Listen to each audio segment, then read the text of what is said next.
the side of Eddy? Well, the example, Eddy Kenzo is an example of himself.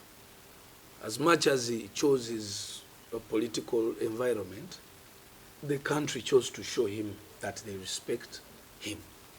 Ensi yaje kololo si checho ensi yonna yonna jagenza akola festival ensi tetudde so kyensaba muto wange just tojja ku kigere ku muliro because naffe tulina omulimu okulungamya ki abantu okay nali yagadde okulanga abayimbi bonna balina big audiences bwezityo kikulaga nti Bannayuganda bategeera bana batonotono abakanga bati balina kye basobola kukola okay manyi nti no nange nfuna threats ezo nzifunye every other time ndoza teri muyimbi mu Uganda afunye threats nganze naye wendi so Eddy ali safe ajja kuba safe the right people which ajja ku safety eri physical of course ajja kubeera protected just like any other Ugandan okay nenge ebyo byokutiisa biki abantu balaga love era bonna bakimanyi bamanyi Eddy Kenzo position ye.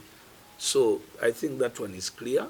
Abannayuganda tebakyaliko ebyo ebintu era mbeebaza ne ku ekyo ku side ya entertainment bibyo babivuddemu ekyo example yabadde kololo so abana bakanga to hell with them.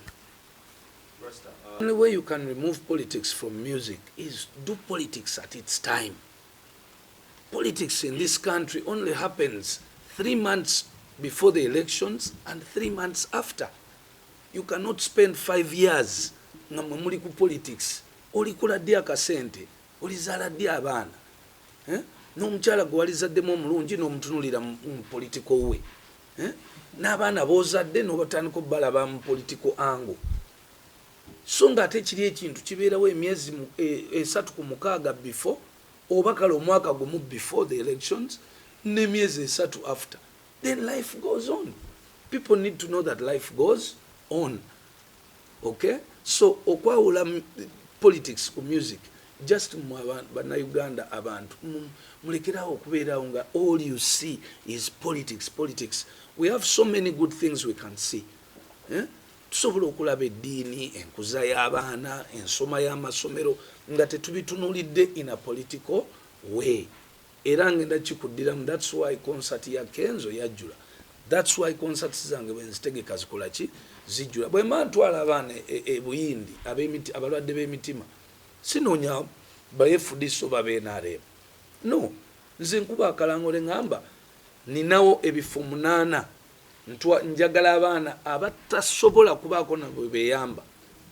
So nze simanyangako whether bazadde baabwe banuupu oba baakyo abaaki. So tulina okubyawula. Secondly, nammwe nga bannamawulire kati kijja gye muli mwe mulina okufuba okulaba nti mubyawula. Kati message ng'eno erina kufuluma eya politics erina kufuluma nga ekivulu kiwedde. Ogisalamu n'ogiteekayo nga ekivulu kikoze ki nga kiwedde. Ekivulu nga tekinaggwa focus ku biri ebya entertainment. Awo naawe ojja kuba oyawudde politics ne music. Mulina okumanya amaanyi ga media. And you must know how strong media is. But the strength of media can either destroy or build, depending on what you want. Kati ekyo ekibuuzo nakyo kiraga how your sentimental love gye mwine eri music industry. So mukole the right decisions nga bannamawulire mwenna gye muli nti no during those times ebivulu we are pushing kivulu kyawedde kati twogereko ne ku kino. Okay? So nze ndowooza awo tuba twawudde music neki. Okay, Levinson is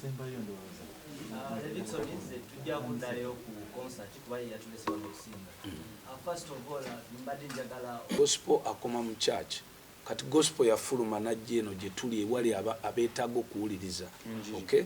Gospel tebakyakola bivulu mu kanisa wabweru wa compound y'ekkanisa. No. Ffe we tukolere kololo ne gospel wa today. And that is what is special about the gospel music.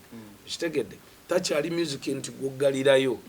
Olaba nze nali natandikawo nakuba talimba Yesu.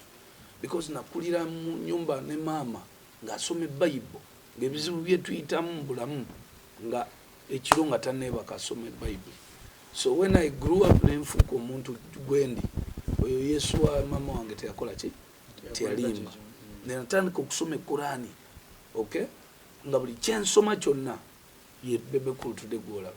So that's why nayimba akayimba akatalimba Yesu era mbasuubiza nti olunaku olwo munzikirize nzije be akayimba entandikwa yali nzibu ddala ng'abantu bannemesa nze nenguma omwoyo nenfukamira nensaba ng'obulamu buggwawo naye Yesu nga bw'omumanyi ky'osaba kituukirira ekiba kibenze nasalawo okumusaba ne bwe mbeera mu ndongo abalina obulwadde kati musabe emirimu abanoonya namwe musabe awagira Arsenal kati twasaba Yesu yimbi bawule ku music ne politics naye nafe abantu abatusobera nga bali confused tebamanyi bwe bakuwa kuba kati nga ggwe osobola okudda ku side ya music the same time ngenda ku ya politics naye omuntu nga omukulu Mayimbi tamanyi ali confused totally confused tamanyi nti oba alina kudda eno adda eno bw'ajja mu politics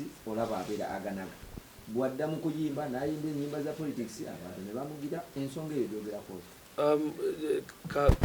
kanki taminge mangu kimale nti buli musajja alina oluguudo lwalima mu bulamu buli muntu yenna n'abakazi fenna buli muntu amanyi oluguudo lwe yeerimira so omuganda nga ayinza okuba alina plan ze kasita nga bugambye alinnya eno neeri ye yentambula ye tatambula straight line ye plan ye yagenda kasita atuuka ekikulu ekibaawo kasita abanga talumiza mulala tabbye tasse kati kasita mumuyize nti taterera waki wamu naye ekikulu ng'omunauganda kasita anaabanga atuuse n'asobola okulabirira abaana be n'asobola okwejjanjaba n'ayambako ne ku bantu ekyo kyekimatarenga not how you get there. What matters is as long as you get there but without hurting people. So learn muyiga okuyiga abantu mubatwale nga bwe bali mu ngeri zaabwe. Kati nze kyenali yagadde okusaba of course nja ku arrangements nga bwe ziri mukulu agambye for example abalema abali disabled abazibe. I've never heard that anywhere in this country. This is the first time when the disabled people are considered muchifu. I don't know nange kenyini but the blind. I've never thought about it.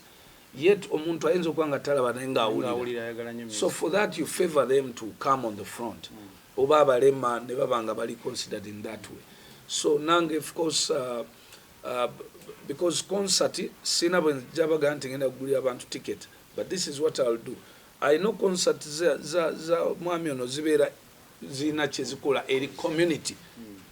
So of course after the concert through the community nze nja kutuula naye era ndabe nti no nina kyenteka eri community because I know the projects zakola as we head towards the golden heart.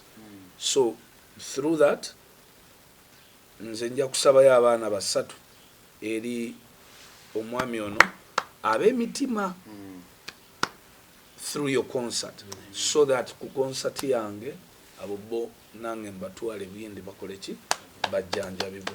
Ekyo kyensobola okukola in general for that community because I know abantu bajjayo eyo gy'oli mu ofiisi mu makanisa nga wabo mbalina bangi era nsanyusa nnyo ndowooza nsanyuse nnyo. Thank you so much. Waliwo nenafunamu sometime waliwo omukyala yajja ku ofiisi ng'alina omwana we bambi alina obuzibu n'omutima era nemukusindikira era nemuwa ku tiimu y'abantu abamu. So nebaza Katonda ku lw'omutima ogwo era I can't wait and I know someone is going to be blessed. So for Golden Heart eyo we have 3 kids from yes, and then I will also have 7.